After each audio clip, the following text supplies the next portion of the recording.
पवित्र श्रीमद् भागवत गीता, पवित्र चारों वेद, पवित्र कुरान शरीफ, पवित्र बाइबल, पवित्र गुरु ग्रंथ साहिब, पवित्र कबीर साहिब की वाणी में छुपे हुए गूढ़ रहस्य अर्थात तत्व को जानने के लिए कृपया अवश्य सुनिए जगत गुरु तत्वदर्शी संत रामपाल जी महाराज के मंगल प्रवचन।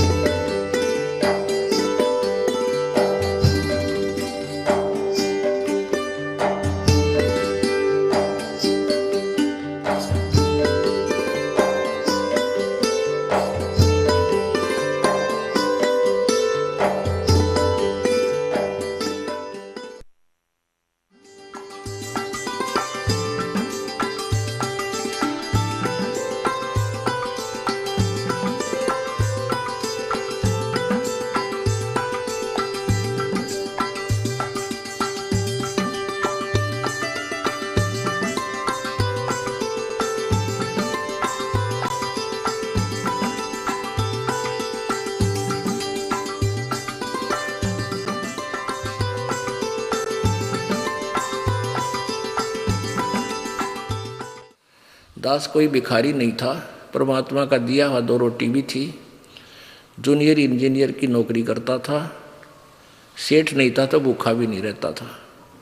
लेकिन मालिक का आदेश हुआ और परमात्मा का आदेश सिरोधार्य हुआ। इसके बाद इस कार्य का प्रारंभ मालिक ने करवाया, दास कर रहा है। तो यहाँ ऐसा कुछ नहीं है, यदि यहाँ आओगे सारी बुराई छोड़नी पड़ेगी, नहीं तो यहाँ आने की कोई आवश्यकता नहीं। पुण्यात्मा जीव से नहीं छूटेगी बुराई, परमात्मा आपका साथ देगा, अवश्य देगा। आप देखना, आपको बीड़ी से तंबाकू से दूसरा पीवेगा तो भी नफरत हो जाएगी, आपको इतनी कृपा हो जाएगी परमात्मा की आप पे। आपको नुकसान करने लग जाएगा फिर वो तंबाकू, आप छुओ भी नहीं।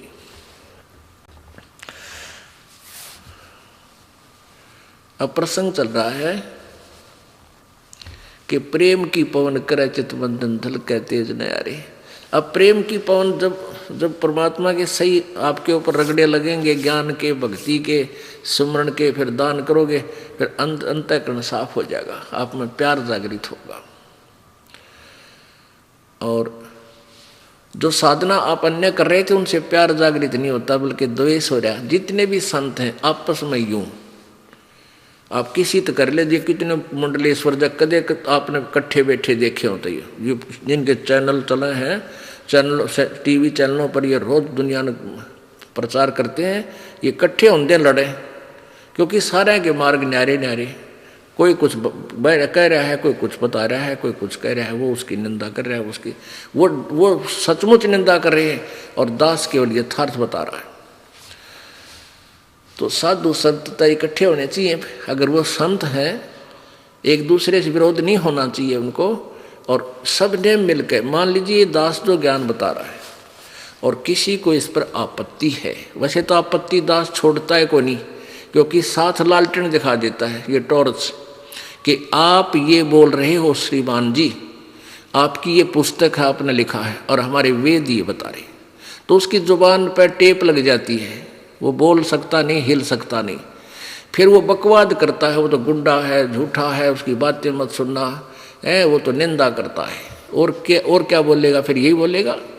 अरे एक बात तो बता, जो तेरी निंदा करी हो, तुझे गुंडा कहा हो, तू चोर कहा हो या ठग कहा हो, तेरे ज्ञान मत रोटी ढूंढी है, और वो वेदों से कंपेयर की है, सदग्रंथों से कंपेयर, इतना किया दास ने। तो एक दिन आएगा, इन सभी ने सरेंडर करना पड़ेगा जनता के सामने। ये स्वीकार करेंगे हमारा ज्ञान गलत है। अगर ये संत होंगे, ये तत्व ज्ञान, ये मूल ज्ञान कबीर जी ने अभी तक छुपाने का आदेश दे रखा था और लाख दुआई कर रखी थी धर्मदास, तो ये लाख दुआई, ये तत्व ज्ञान, ये मूल ज्ञान की तो बाहर न जाई। और ये मूल ज्ञान बाहर जो पढ़ी बिचली पीढ़ी हंस नहीं तरी। अगर ये ज्ञान आम कबीर पंथी को भी होता और उसके पास नाम देने का अधिकार नहीं होता, तो हम कैसे समझाते हैं कि हम ठीक बता रहे हैं, वो गलत बता रहे हैं। ये सारे तक कबीर पंथियों के मुंह बंद हो जाएंगे और सारे ये नकली पंथी जो और हैं उनके, और साथ में जो हिंदू धर्म को मिसगाइड कर रहे हैं, और अन्य ये संत इनको मूर्ख बना रहे हैं, इन सब के मुंह बंद हो जाएंगे, क्योंकि ये सदग्रंथ आज हमारे साथ हैं, ये बोल रहे हैं।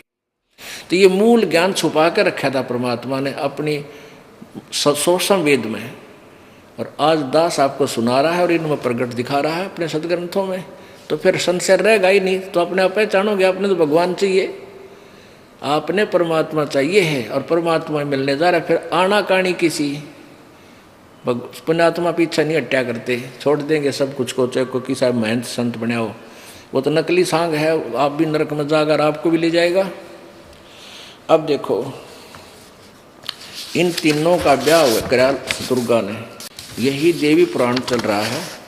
ये देखिएगा, ये है तीसरा स्कंद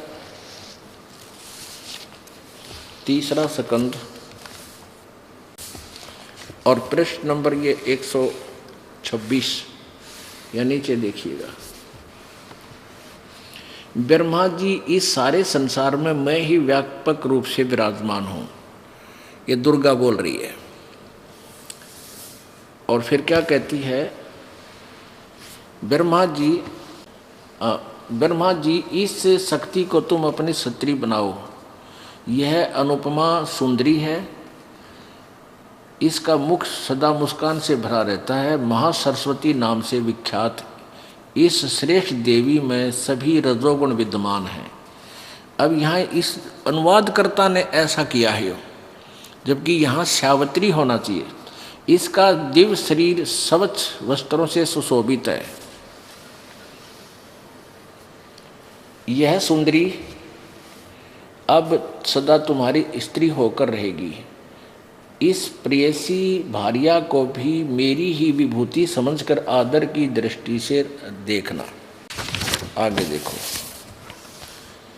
अब तीसरा स्कंद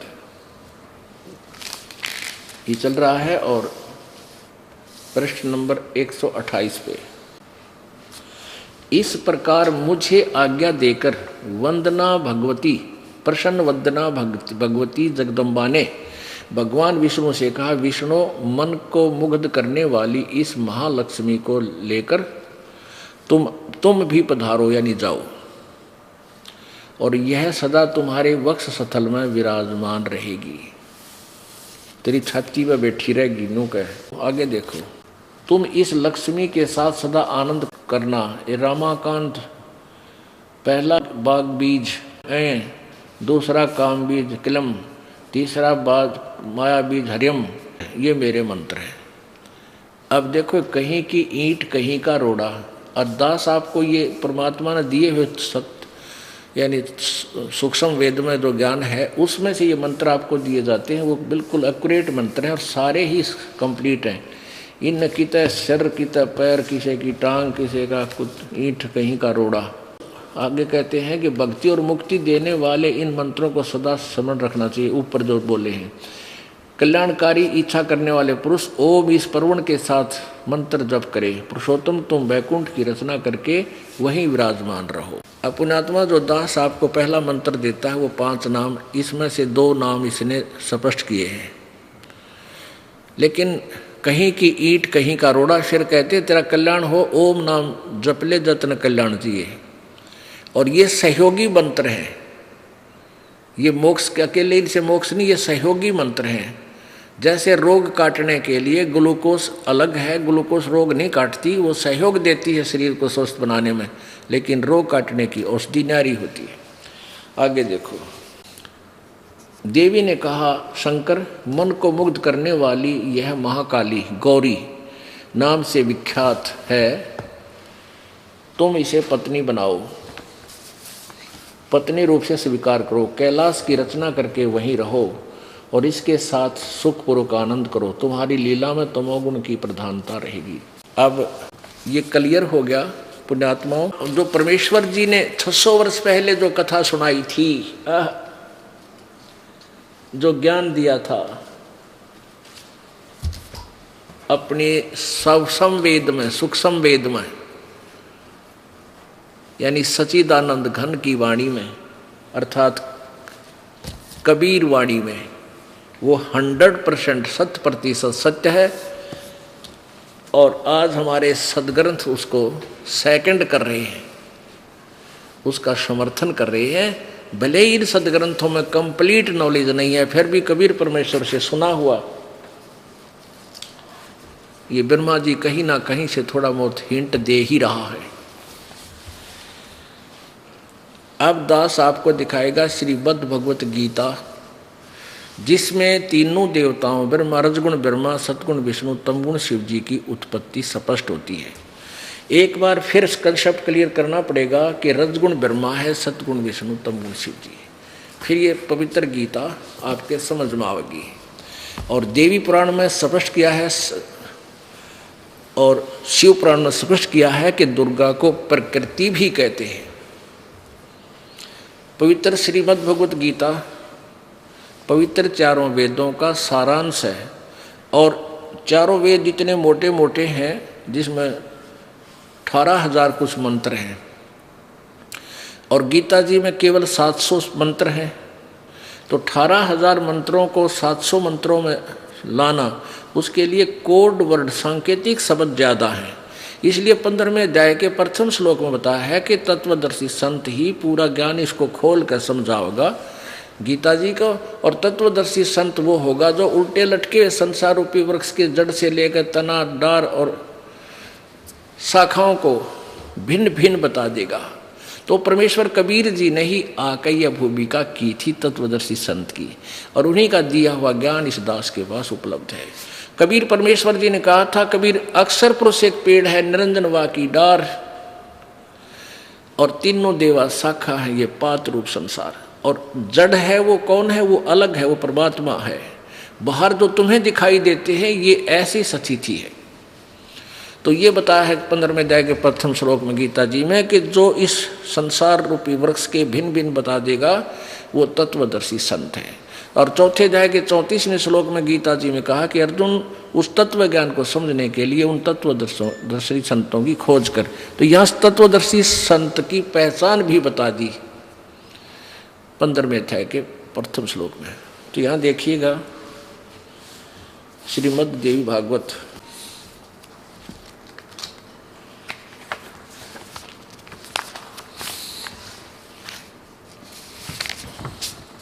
अथ देवी भागवतम भाषा टीका युक्ते सहमातम सहमातम,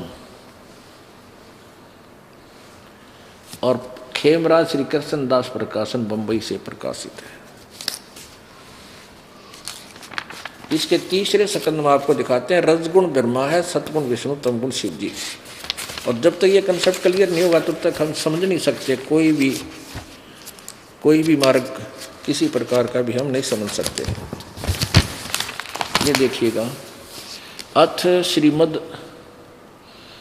देवी भागवते भाषा टीका युक्ते तृतीय सकंध है प्रारंभते।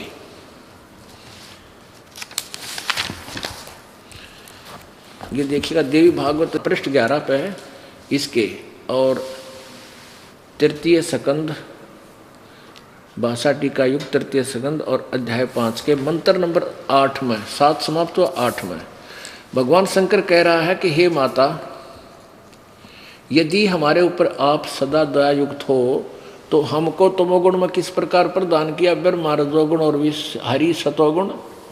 अब संस्कृत देखो, क्योंकि संस्कृत भी साफ है इसलिए ये गड़बड़ नहीं कर सके, सच्चाई लिखनी पड़ी अनुवादकर्ता ने। यदि दया धर्मना न सदाम्बिके कथम अहम विहित है। शंकर जी कह रहे हैं कि यदि माता तू हमारे पर दयालु है, हमें कहती है मैं तुम्हारे ऊपर बहुत दयालु हूँ, तो मुझे बहुत प्यारे हो, तो इसे कुकर्म में क्यों ला दिए हम? मैं रजोगुण क्यों बना दिया, तमोगुण क्यों बना दिया, कितने जीव मरे मेरे कारण। और ब्रह्मा जी को रजगुण क्यों बना दिया, सब विवश होकर के संतान उत्पत्ति करते हैं प्रभाव से।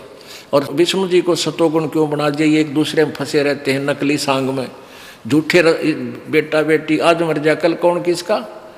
अरे जब तक ये हैं तब तक हम इनके बिना रह नहीं सकते। ये सतोगुण के दबाव में हम ऐसे यहाँ मूर्ख बने हुए हैं। शंकर जी रोते हुए कह रहे हैं अपनी माँ से, दुर्गा से, और दुर्गा साची बताती नहीं, एंड वेंड करे न बनाए रखे कि कहीं इनको सच्चाई का पता लग जाए, ये कार्य छोड़ दें।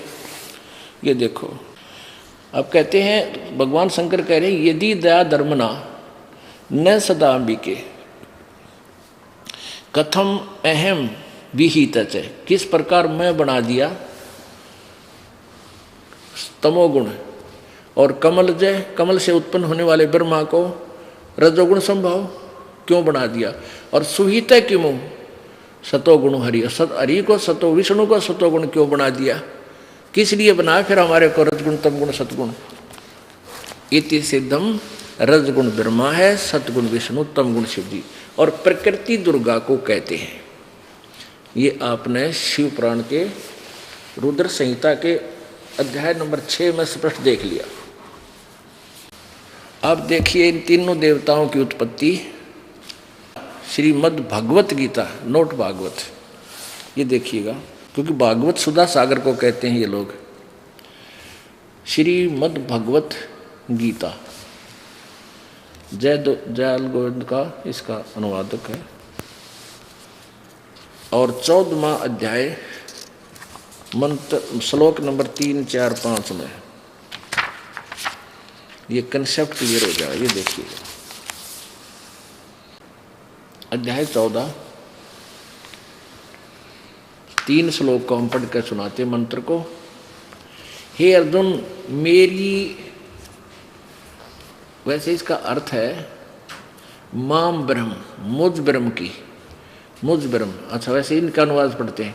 हे अर्जुन, मेरी महत ब्रह्म मूल प्रकृति संपूर्ण भूतों यानी प्राणियों की योनि है, अर्थात गर्भाधान स्थान है, और मैं उस योनि में चेतन समुदाय गर्भ को स्थापना करता हूँ। इस जड़ और ततः माने उससे, उसके संयोग से, उस जड़ चेतन से, उसके संयोग से सभी प्राणियों की, भूतों की उत्पत्ति होती है। अब चौथे में क्या कहा है, अर्जुन, नाना प्रकार के की सभी योनियों में, जितने भी ये कुत्ते गधे सूअर की योनियां हैं, जितनी भी मूर्तियां अर्थात शरीरधारी प्राणी उत्पन्न होते हैं, प्रकृति यानी दुर्गा उन सब की गर्भ धारने वाली माता है, और मैं बीज स्थापन करने वाला पिता हूँ। और 5वें में, हे अर्जुन, सतगुण विष्णु, रजगुण ब्रह्मा और तमगुण शिव जी, ये प्रकृति से उत्पन्न, ये दुर्गा से उत्पन्न हुए हैं। तीनों गुण अविनाशी जीवात्मा को शरीर में बांधते हैं। अब काल अपने आप बरी होना चाहता है कि मैं नहीं, ये ब्रह्मा विष्णु महेश ही तुम्हें यहाँ कर्मों के बंधन में बांधे रखते हैं। जैसा आपने गीता जी अध्याय नंबर 15 के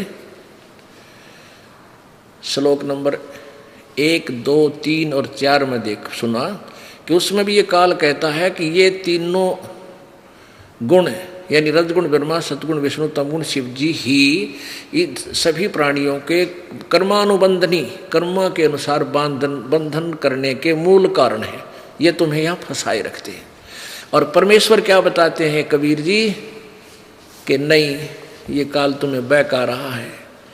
ये सब ने मिलकर ही तुमको इन सभी ने मिलकर आपको यहाँ फंसा रखा है। क्या बताते हैं, ब्रह्मा विष्णु महेश्वर माया और धर्मराया कहिए। इस काल को धर्मराय भी बोलते हैं, क्योंकि ये अपने आप को कहता मैं धर्म का राज करता हूँ, जो जैसा करता हूँ वैसा ही फल देता हूँ। ब्रह्मा विष्णु महेश्वर माया और धर्मराया कहिए, इन पांचों मिल पर पंच बनाया, वाणी हमरी लहिए। परमात्मा कहते हैं, गरीबदास जी को ज्ञान दिया, गरीबदास जी परमेश्वर की महिमा प्रकट कर रहे हैं अपनी वाणी में। जैसा कि कबीर सागर में आपने देखा कि कबीर परमेश्वर ने 600 वर्ष पहले कहा था कि 12वां पंथ जो गरीबदास पंथ होगा और उसका प्रवर्तक होगा, वो 1774 में उसका जन्म होगा। उसमें 75 गलती से लिखा है कबीर सागर में, और उससे मेरी महिमा की वाणी प्रकट होएगी। लेकिन वो गरीबदास पंथ वाले भी उस वाणी को नहीं समझ सकेंगे। फिर 12वें पंथ में चल के हम ही आएंगे और फिर उस वाणी को निर्णय करके समझाएंगे, सब पंथों को मिटाकर एक ही पंथ चलाएंगे। तो ये परमेश्वर की महिमा की वाणी गरीबदास जी ने प्रकट की है कि कबीर जी क्या बताना चाहते हैं। क्या बताते हैं कबीर जी, इन पांचों मिल जीव अटकाए, युगन युगन हम आन छुटाए। इन पांचों ने मिलकर तुम्हें यहाँ फंसा रखा है, और युग युग प्रत्येक युग में आके हम ही छुड़वाते हैं तुम्हारे को इनसे। सत्य भक्ति करवा के, सच्चा ज्ञान दे के, तुम्हारा विश्वास दृढ़ करा के और सतलोक ले जाते हैं। बंदी छोड़ हमारा नामम, अजर अमर है अस्थिर ठामम। कबीर परमेश्वर कहते हैं बंदी छोड़ है मेरा नाम, यानी बंद छुड़वाने वाले, और हमारा स्थान सतलोक अजर अमर है, वो कभी नष्ट नहीं होता, वो शाश्वतम स्थानम, वो सनातन परम धाम है जो हमारा वास्तविक स्थान है। अब इनकी महिमा क्या बताते हैं? पीर पैगंबर कुतुब ओलिया सुर नर मुनि जन ज्ञानी, एत्या क्यों तो रा ना पाया ये जम कै बंधे प्राणी। हे बंदी छोड़। अब ये है ये सूक्ष्म वेद, इस सूक्ष्म यानी सच्चिदानंद घन की वाणी, इसके एक श्लोक को अनुवाद करने के लिए पीर पैगंबर कुतुब ओलिया सुर नर मुनि जन ज्ञानी, एत्या को तो रा ना पाया ये काल के बंधे प्राणी।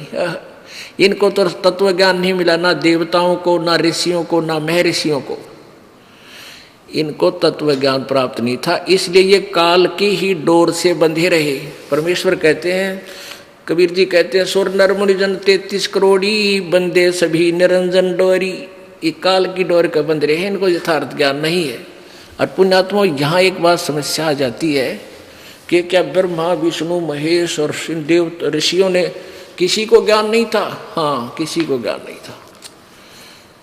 अब या फिर कुनीन होगी या अलग उतरा, अलग में उतरे नहीं, हमारे दिमाग में स्वीकार्य नहीं हो, गले नहीं उतरेगी, लेकिन यह उतारेंगे गले, गले उतरे अंदर जाए बिना दवाई काम नहीं करे, अगर ऊपर रहेगी तो इसके लिए फिर आपको प्रमाण दिखाना पड़ेगा। पुण्यात्माओं, प्रत्येक सत्संग में, ये सत्संग कहो या लेक्चर कहो या क्लास कहो, ये पीरियड कहो, ये प्रत्येक पीरियड में यहाँ एक सामूहिक सत्संग सतल है। क्या होता है कि जैसे ये 3-4 दिन का हम लगातार इसलिए करते हैं कि एक परिवार में 5-6 सदस्य हैं, तो 2 आ जाते हैं पहले दिन, वो चले जाते हैं सत्संग एक सुनकर दिन का मान ले, फिर शाम में दूसरे आ जाते हैं, आसपास हैं तो यहाँ आसपास का ऐसा है, और फिर तीसरे आ जाते हैं अगले दिन। तो ऐसे वो अपना 3 दिनों में टर्न वाइज सारे लाभ उठा ले जाते हैं। तो इसलिए दास चाहता है कि रह कर ये रेग मार बार बार मारा जाता कि सब का मैल उतर जाए। और जो पुण्यात्मा बार बार सुनते हैं प्रभु की महिमा, चाहे 1,00,000 बार सुन ले तो बार भी आनंद आना चाहिए। यदि आपको आनंद नहीं आ रहा कि तो कल सुनी थी आज भी फिर सुना रहे हैं गुरु जी, तो आप अस्वस्थ हैं, आप अभी भक्ति योग नहीं हुए हो। जैसे व्यक्ति को बुखार हो जाता, मलेरिया, उसको रोटी भी कड़वी लगती है, मनुक्खा दाख भी कड़वी लगती है, और उसका इलाज क्या है? कड़वी लग गए हैं तो कुनीन कड़वी खानी पड़ेगी, फिर वो स्वस्थ होगा, और स्वस्थ होने के बाद फिर वो सूखी रोटी भी उसको मीठी लगेगी। ऐसे ही जो व्यक्ति पहली बार सत्संग सुनता है उसको ये ज्ञान अटपटा सा लगता, पर सुनता रहे, फांकी मार इसकी, ना चाहते हुए, जैसे गोली ना चाहते हुए भी गटक जाया करें, ना चाहते हुए सुनते रहना इस ज्ञान को। ये कानों के माध्यम से आपके पेट में जाएगी कुनीन, और फिर साफ कर देगी अंदर से, जिससे आपको कड़वापन था। अब दिखाते हैं कि ना ब्रह्मा सुर नर मुनि जन 33 करोड़ी बंदे सभी निरंजन डोरी, पीर पैगंबर कुतुब ओलिया सुर नर मुनि जन ज्ञानी, एत्या को तो रा ना पाया ये जम कै बंधे प्राणी। ये वाणी परमात्मा की।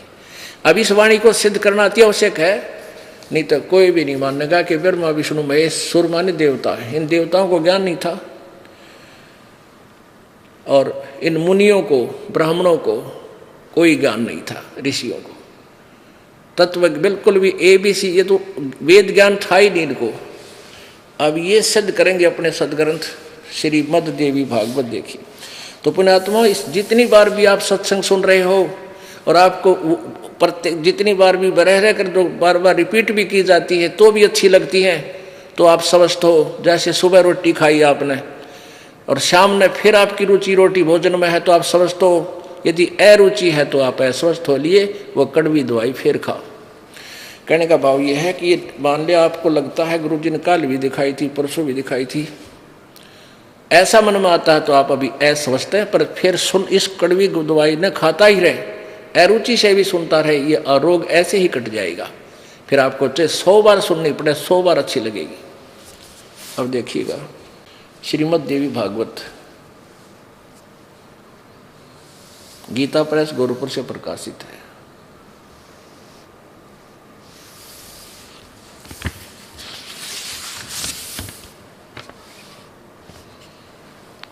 और इसके संपादक कौन है? हनुमान प्रसाद पोदार चिमन लाल गोस्वामी। ये कहाँ से छपी है? प्रकाशक मुद्रक गीता प्रेस गोरखपुर, गोविंद वन कार्यालय कलकत्ता का संस्थान। इसके 28 पृष्ठ पर आपको दिखाते हैं। पहला सकंद, पृष्ठ नंबर 28, 28 पे,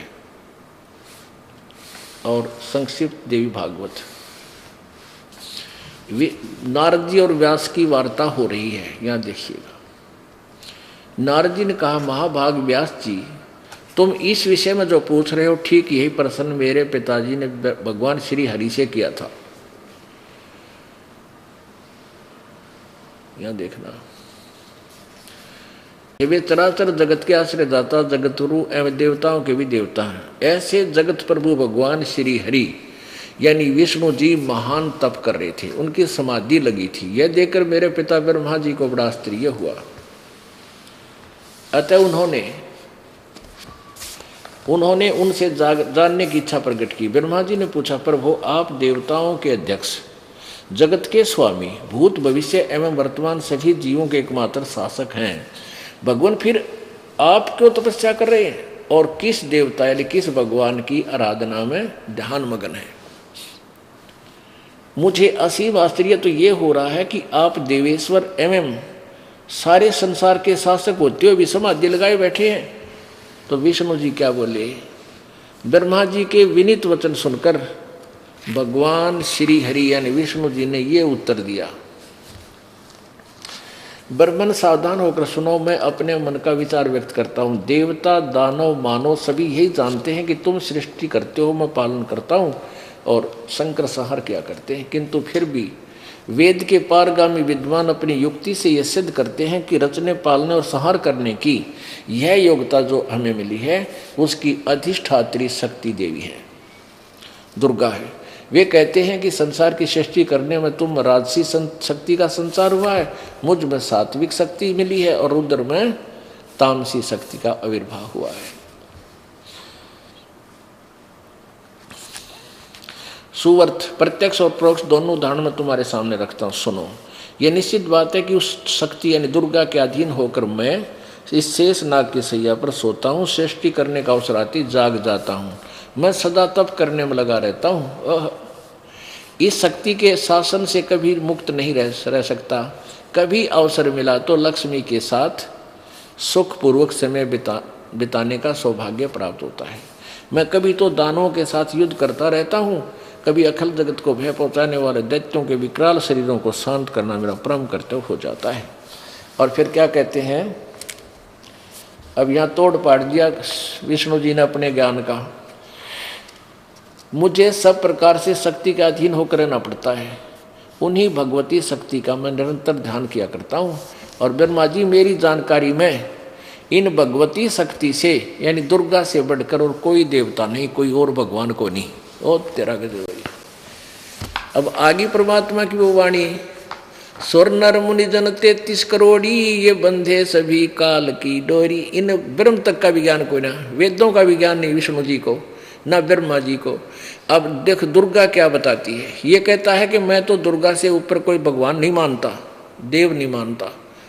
और देवी क्या कहती है कि ब्रह्म की पूजा करो, उसका ओम नाम है, सब बातें छोड़ दो।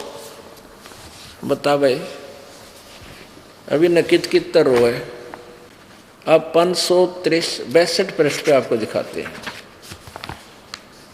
श्री 7वां सकंद संक्षिप्त देवी पुराण देवी भागवत 562। अब देवी बता रही है, हिमालय को ज्ञान उपदेश दे रही है, ब्रह्म स्वरूप का वर्णन। पहले तो ये अपनी अटकल्ला है कि मेरा ऐसी भक्ति करो, फिर कहती वो ब्रह्म कैसा है वो बताती हूँ। श्री देवी जी कहने लगी है, उस ब्रह्म का क्या स्वरूप है यह बतलाया जाता है, जो प्रकाश रूप सबके अत्यंत समीप में सचित, हृदय रूप गुहा में सचित होने के कारण गुहाचर नाम से प्रसिद्ध और महान पद अर्थात परम प्राप्य है।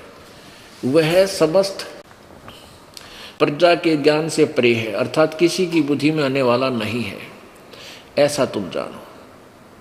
जो परम प्रकाश रूप है, जो सूक्ष्म से भी अत्यंत सूक्ष्म है, जिसमें संपूर्ण लोक और उन लोकों में निवास करने वाले प्राणी सचित हैं, वही यह अक्षर ब्रह्म है, वही सबके प्राण है, वह सबकी वाणी है और वही सबके मन है। यह सब परम सत्य, ये परम सत्य और अमृत अविनाशी तत्व है। सौम्य उस वेदने योग्य लक्ष्य का तुम वेदन करो, मन लगाकर उसमें तन्मय हो जाओ। सौम्य उपनिषद में कथित महान अस्त्र धनुष लेकर उस पर उस उपासना द्वारा तीक्ष्ण किया हुआ बाण संधान करो और फिर भावनागुप्त चित्त के द्वारा उस बाण को खींचकर उस अक्षर ब्रह्म को ही लक्ष्य बनाकर वेदन करो। या मई मत बताओ है और भगवान अविनाशी परमात्मा की मंत्र बता रही है। ओम परवण माने ओम धनुष है, जीवात्मा बाण है और ब्रह्म को उसका लक्ष्य कहा जाता है। उस एकमात्र ब्रह्म को ही जाने, दूसरी सब बातें छोड़ दे, यानी ना मेरी पूजा करना ना किसी और की, केवल ब्रह्म उपासना करें। यही अमृत रूप से परमात्मा के पास पहुंचने का पुल है। यहाँ देखो, इस आत्मा का ओम के जप के साथ, परमात्मा लिखना था यहाँ पर, इस परमात्मा का ओम के जप के साथ ध्यान करो। इससे अज्ञान में अंधकार से सर्वथा परे संसार सागर समुद्र से उस पार जो ब्रह्म है उसको पा जाओगे, तुम्हारा कल्याण हो। और यहाँ वो क्या कह रही है, वह यह शब्द का परमात्मा आत्मा ब्रह्म लोक रूप दिव्य आकाश में रहता है, वहाँ सचित है अपना आत्मा।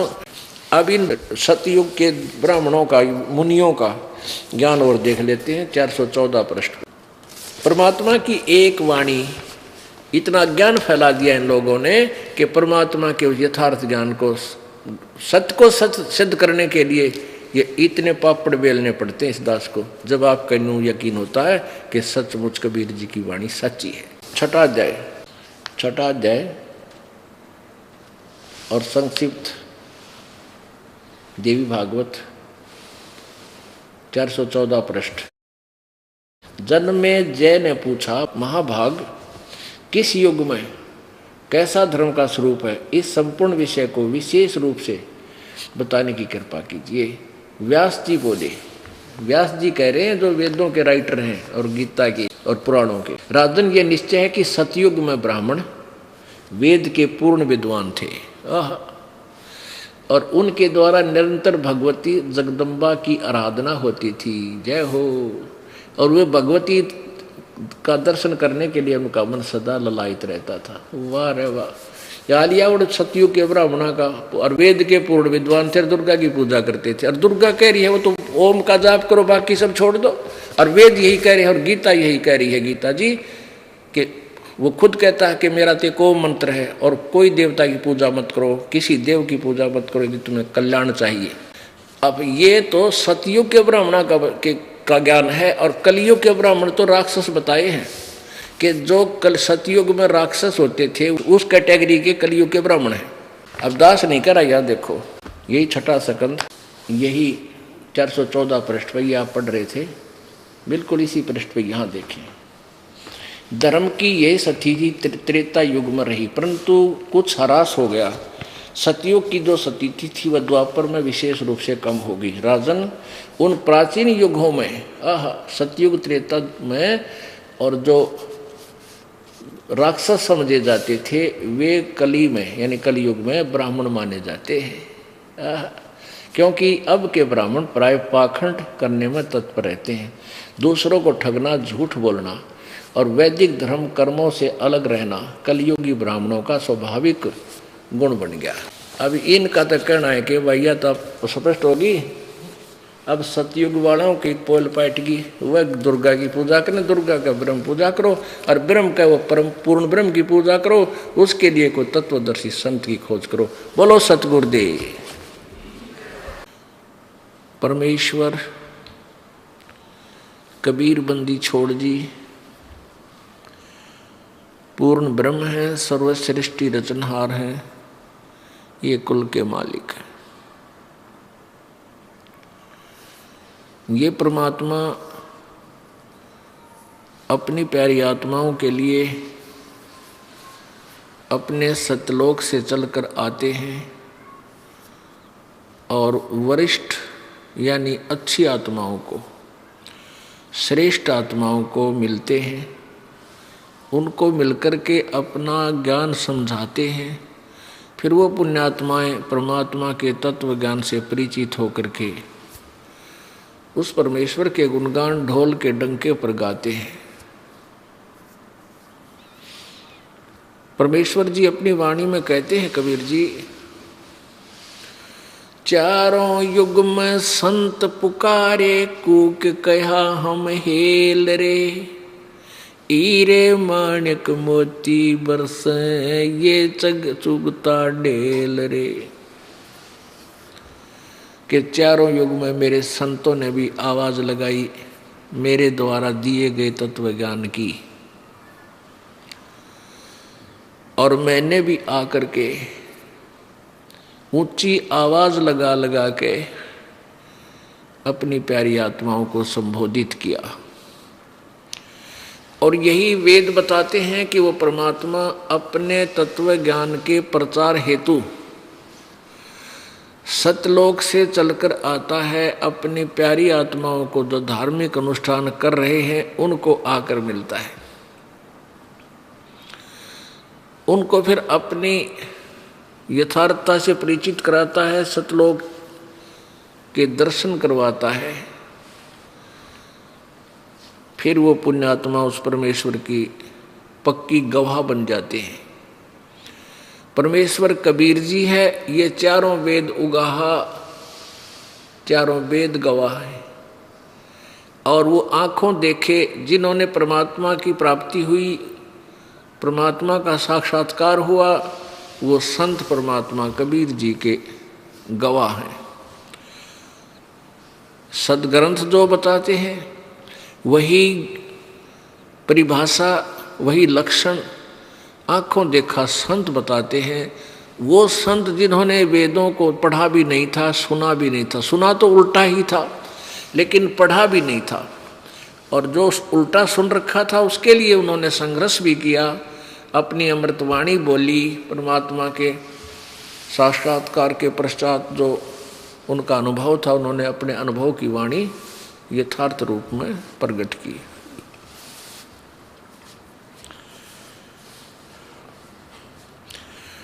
ये जो 5 दिवसीय सम्मेलन है, सत्संग है, ये धार्मिक अनुष्ठान जो चल रहा है, ये इसी खुशी में है कि फाल्गुन मास की द्वादशी को, फाल्गुन मास की द्वादशी को, सुदी को, यानी फाल्गुन उतरते की द्वादशी को पूर्ण परमात्मा कबीर देव जो बनारस में जुलाहे की भूमिका करके सन 1518 में चले गए थे सशरीर सतलोक में। उसके बाद वो सन 1727 में हरियाणा प्रांत, जिला झज्जर, गांव छुडानी के खेतों में संत गरीबदास जी 10 वर्षीय बालक को सशरीर आकर के मिले, एक महात्मा के रूप में उनको मिले थे। ये दिन विशेष पर्व के रूप में हम सभी परमेश्वर अनुयायियों ने मनाना चाहिए,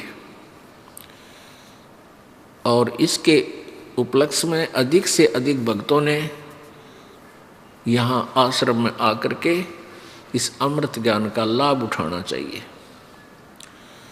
हमारे लिए सबसे बड़ा पर्व है, सबसे बड़ा त्योहार है कि वो परमात्मा यहाँ आए, अपनी प्यारी आत्मा गरीबदास जी को अपने ज्ञान से ओत-प्रोत किया और उनको सचखंड में लेकर गए, सत्यलोक में। और वहाँ से फिर उनको छोड़ा। पूरा ज्ञान आँखों देखा, जो गरीबदास साहिब जी ने आँखों देखा परमेश्वर कबीर जी की महिमा, उनकी शक्ति, और फिर आँखों देखा ब्रह्मा विष्णु महेश की सतिथि, आँखों देखा ये ब्रह्म पर ब्रह्म कहाँ रहता है, ये काल की क्या सतिथि है। तो वो जो का जो आँखों देखा लिखा है। परमात्मा गरीबदास साहिब जी कहते हैं, हम देखा सो साच है और सकल प्रपंच, हमने जो देखा वो सत्य है, बाकी जो बोल रहे हैं ये सब झूठ बोलते हैं, बनावटी बातें। और आज ये बात सिद्ध हो रही है। पुण्यात्माओं, सबसे पहले हमने परमात्मा के विषय में ये जानकारी प्राप्त करनी है कि कौन है वो प्रभु और कहाँ रहता है वो मालिक, और उसको कैसे पाया जा सकता है, उसकी क्या स्थिति है, वो साकार है व निराकार। तो उससे हमने कैसे ये निर्णय करें। कोई कहता परमात्मा साकार है, तो साकार रूप में क्या बताते हैं कि जैसे ये सारी पृथ्वी ब्रह्मांड जो भी है ये परमात्मा का ही रूप है, ये साकार बताते हैं, और वैसे परमात्मा को निराकार बताते हैं। ये तो घिसी पिटी थूरी थी, ये तो बनावटी बातें थी, ये कोई बात हुई। कहते साकार रूप में यही परमात्मा है। अब जैसे आपको सृष्टि रचना सुनाई थी, सृष्टि रचना में ये विस्तार से आपको बताया गया, और अन्य संतों ने क्या बताया है, जैसे राधा स्वामी पंथ और धन धन सतगुरु सच्चा सौदा पंथ सिरसा वाले और जगमाल वाले मथुरा वाले, ये जय गुरुदेव वाले, ये सारे एक कुएं का पानी है, ये एक ही कुएं का जल है, इसमें कोई अंतर नहीं। वही इनका ज्ञान घिसा पिटा, कहीं की ईंट कहीं का रोड़ा, और वही इनके मंत्र और सृष्टि रचना इनकी सुन ले तो कहना है क्या है। इन्होंने बताया है कि पहले परमात्मा अकेले थे, निराकार था, और फिर परमात्मा साकार हुए तो ऊपर के 3 चेतन मंडल बन गए, 4 चेतन मंडल बन गए। परमात्मा जब साकार में आया तो सतलोक, अलखलोक, अगमलोक और अकहलोक, ये बन गया भगवान। ये पत्थर बन गया, यानी पृथ्वी बन गया। ये सब ऊपर घूम रहे हैं जो ग्रह पर है, यो कहते यो भगवान ऐसे बन गया। अरे तेरा गजब, ये भगवान अलग चीज है, ये पत्थर अलग चीज है, ये पृथ्वी ये तो अलग चीज है। इनकी जो द्वारा दिया गया ये क्या नाम है, सृष्टि रचना का ज्ञान तो ऐसा है। एक समय एक कैंडिडेट इंटरव्यू देने गया, साक्षात्कार के लिए गया, तो इंटरव्यू में उससे पूछा गया कि आपने महाभारत पढ़ा है। वो स्टूडेंट, वो कैंडिडेट कहता है कि जी खूब पढ़ रखा है, महाभारत की कथा मैंने खूब उंगलियों पर याद है मेरे को। तो इंटरव्यू लेने वाले ने, साक्षात्कार लेने वाले ने कहा कि 5 पांडवों के नाम बताओ। उसने बताया कि एक सी भीम, एक सी भीम, एक ओदा बड़ा भरा, एक ओ तू छोटा सी, एक होर सी, तो एक दा नाम मैं भूल गया। तो ये उसने महाभारत के 5 पांडव सुना दिए। अरे पेरडे, तो ऐसे इन संतों की कथा है, सृष्टि रचना पढ़ के देखिए, धन धन सतगुरु वाले की, राधा स्वामी वाले की, कितना सर पैर भी नहीं गया इन व्यक्तियों को, और करोड़ों व्यक्तियों को गुमराह कर दिया, भोली आत्मा श्रद्धालुओं को।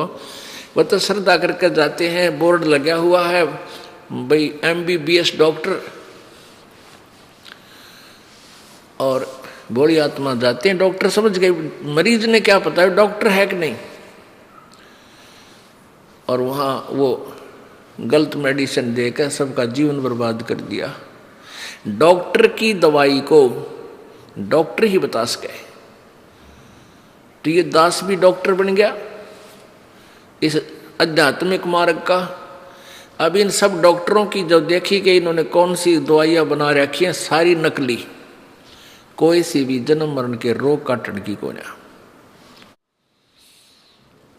पुण्यात्माओं, ये दास ढोल के डंके पर कहता है और सबके बाद संदेश भेज दिया हमने कि तुम्हारा ज्ञान गलत है और तुम गलत मार्गदर्शन कर रहे हो, लेकिन कोई नहीं चल सकता। हाँ, गाली जरूर दे दे, उधर नकल झूठ, वो तो निंदा करता है। रामपाल तो सिरफरा व्यक्ति है, सबकी आलोचना करता है। आलोचना नहीं करते संत। जो आलोचना और निंदा करे वो तो नीच आत्मा होता है, और संत का फर्ज होता है, कर्तव्य होता है, खरी खरी कहे और सच्चाई बताओ। जो हमारे परमात्मा ने, कबीर जी ने भी यही किया था और वही आदेश इस दास के लिए हो चुका है। ये दास भी अंतिम श्वास तक यही सच्चाई बयां करेगा, जिससे मानव समाज का उद्धार होगा और पूरे विश्व में ये ज्ञान जाएगा, क्योंकि ये तोब का गोला है। ये ऐसा ज्ञान है, इसके सामने कोई नहीं टेक सकता, चाहे कितनी बात बनाता हो और चाहे करोड़ शिष्यों ने गुमराह करे बैठे हो। पुण्यात्मा एक बार समझी और समझी बस। क्योंकि अभी तक सभी के अंदर ये श्रद्धा है, ये आस्था है कि गुरुजी जो ज्ञान देते हैं वो फाइनल होता है। फिर एक इन्होंने थ्योरी बना रखी है, गुरुजी कोई भी नाम दे दे वही मंत्र काम करेगा। कोई बात हुई? फिर इतने बड़े ग्रंथ लिखने की क्या आवश्यकता थी प्रभु ने? इतनी बड़ी बड़ी अपनी वाणियां लिखने की क्या आवश्यकता थी संतों ने? 2 अक्षर लिख जाते, भाई संत जो भी कहे वो नाम जप लियो तब तुम्हारा कल्याण हो जाएगा। नहीं, कहते हैं कह कबीर निज नाम बिना कैसे उतरे पार, निज नाम सतनाम खास नाम विशेष नाम जो परमात्मा पाने का है उसी से मोक्ष होगा। पवित्र गीता जी में अध्याय नंबर 17 के श्लोक 23 में कहा है कि ओम तत्सत इति निर्देश ब्रह्मण त्रिविध समर्थ है। तो नहीं तो इसमें कुछ भी लिख, गीता में भी लिख देते भगवान भाई कुछ भी नाम जपो, संत दो दे दो वही जाप कर लेना। ये खास संकेत उधर से ये भी कहा है कि तत्व ज्ञान तत्वदर्शी संतों से जाकर पूछो, चौथे अध्याय के 34वें श्लोक। फिर उसकी पहचान बताई है 15वें अध्याय के प्रथम मंत्र में, और फिर साथ में संकेत भी कर दिया कि वो संत ओम तत्सत केवल 3 मंत्र का जाप है वो देता है तो तत्वदर्शी संत है, नाती नकली है। यह संकेत इसलिए देना पड़ा कि कोई नो कह दे तत्वदर्शी संत कुछ भी नाम दे दे, फिर नहीं, ये संकेत इसलिए करना पड़ा कि कोई मनमुखी बहाने बना करके कुछ भी नाम देने लग जाए, वो ठीक नहीं। परमेश्वर कबीर जी सन 1398 विक्रमी संवत 1455 में सतलोक से चलकर आए और एक कमल के फूल पर काशी शहर में लहर तारा नामक एक कमल के फूल पर एक नवजात शिशु का रूप धारण करके विराजमान हुई। उनके प्रत्यक्ष दृष्टा एक अष्टानंद नाम के ऋषि थे, जो महर्षि रामानंद स्वामी जी के शिष्य थे।